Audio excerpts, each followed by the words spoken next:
अरे भाग्यवान, मेरे जूते कहाँ रखे हैं? मुझे बाहर जाने में देर हो रही है। ये रहे आपकी जूते। मैं इन्हें साफ करने के लिए ले गई थी। अरे वाह, तुम कितनी समझदार हो। मेरे बिना कुछ कहे ही सारे काम कर देती हो। सुनिए जी, आपसे एक बात कहूँ, बुरा तो नहीं मानेंगे ना? अरे नहीं नहीं, बेफिक्र होकर कहो। शादी से पहले मैं अपने मायके में नौकरी करती थी। मैं चाहती हूँ कि अब मैं फिर से नौकरी करना शुरू कर दूं। वैसे भी सारा दिन घर में बोर हो जाती हूँ। देखो मालती, तुम्हारे नौकरी करने से मुझे कोई ऐतराज नहीं है, लेकिन तुम्हें एक बात बता दूं, हमारे खानदान में आज तक कभी किसी औरत ने नौकरी नहीं की। फिर भी एक बार तुम माँ से पूछ कर देखो, अगर वो तुम्हें नौकरी करने की इजाजत दे देती है तो अच्छी बात है।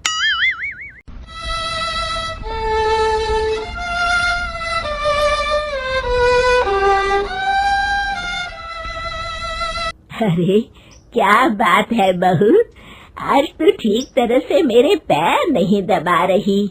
किसी ख्याल में खोई पड़ी है क्या? मैं भी तो जानूं आखिर बात क्या है। दरअसल वो माँ जी। अरे हाँ हाँ बोलो, इतना सोच क्यों रही हो? माँ जी, अगर आप बुरा न माने तो मैं नौकरी करना चाहती हूँ। घर के काम करने के बाद मेरे पास काफी वक्त बच जाता है। अरे बहू, तेरी तबीयत तो ठीक है ना? आज ये कैसी बहकी बहकी बातें कर रही है? भला हमारे खानदान में आज तक कभी किसी औरत ने नौकरी की है जो तू नौकरी करने की बात कर रही है, हैं? अरे बहू, तू क्या रिश्तेदारी में हमारी नाक कटाना चाहती है? जितना जल्दी हो सके अपने दिमाग से नौकरी का भूत उतार दे। और अब जा, जल्दी से रसोई में जा, खाना बनाने का वक्त हो रहा है।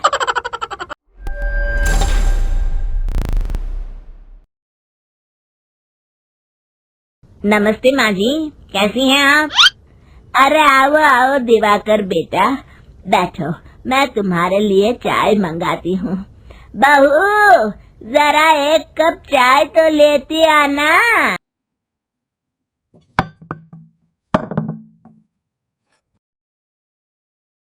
ये देखिए माँ जी, ये है पिछले महीने का हिसाब और ये रहे मुनाफे के रुपए। एक बार हिसाब देख लीजिए और इन कागजों पर अपने दस्तखत कर दीजिए। अरे दिवाकर बेटा, मैंने भला आज तक कभी तेरा हिसाब देखा है जो अब देखूंगी? ला बता, कहाँ दस्तखत करूं? तभी मालती वह चाय लेके आती है या माँ जी को बिना पढ़े साइन करती दिखती है। अच्छा माँ जी, अब मैं चलता हूँ, फैक्ट्री में बहुत काम है। फिर दिवाकर वहाँ से चला जाता है। कुछ दिनों बाद मालती बाजार में कुछ सामान खरीद रही होती है, तभी उसे एक बूढ़ा आदमी मिलता है। अरे मालती बेटी, कैसी हो? मुझे पहचाना? मैं तुम्हारी कंपनी में मुनीम का काम करता हूँ। हाँ चाचा जी, मैं आपको बिल्कुल पहचानती हूँ। कहिए, कैसे हैं आप? मैं तो ठीक हूँ, कंपनी में कुछ भी ठीक नहीं चल रहा, यहाँ तक कि हमें ठीक वक्त पर तनख्वाह भी नहीं मिलती। ये आप क्या कह रहे हैं? अब क्या बताऊं, आप लोग तो कभी हिसाब किताब देखने दफ्तर आते नहीं। मेरी मानो तो एक बार आप लोग दफ्तर आकर सारा हिसाब किताब देख लो, आपको असलियत पता चल जाएगी। अच्छा बेटी, अब मैं चलता हूँ, देर हो रही है।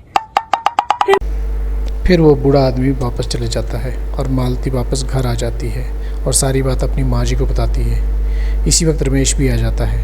माँ जी को उसकी बात में विश्वास नहीं होता और वो मालती से कहती है,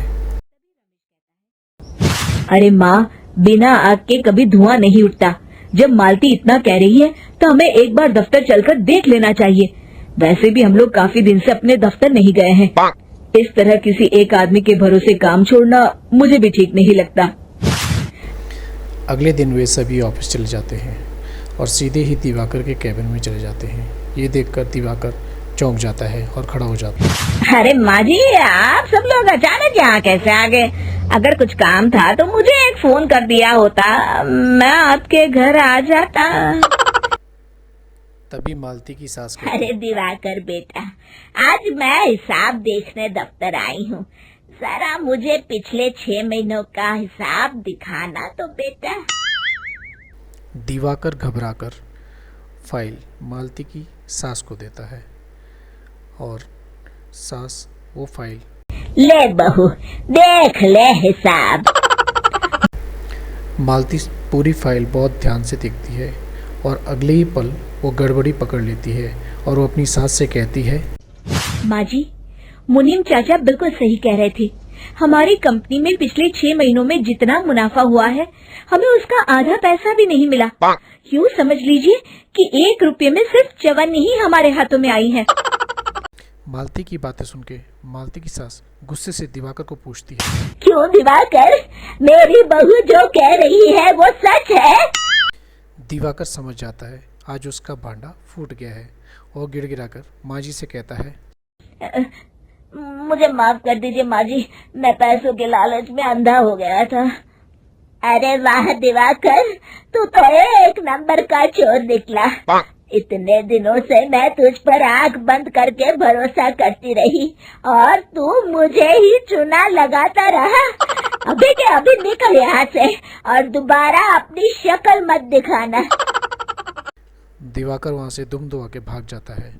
मालती की सास मालती से कहती है, बहू, आज मैं समझ गई कि पढ़ाई लिखाई हमारी जिंदगी में कितनी जरूरी है।